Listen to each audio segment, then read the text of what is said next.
Welcome to the SAMSUng Galaxy A20s, and I'll show you the face unlock test on this device.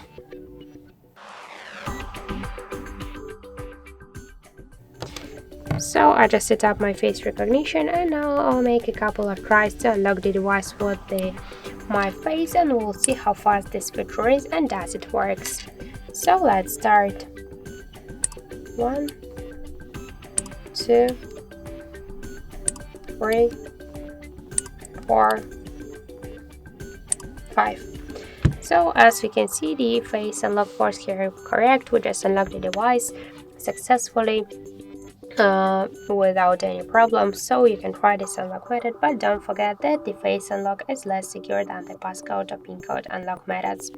So that's it. Thank you for watching, and if you find this video helpful, don't forget to leave a like, comment and to subscribe our channel.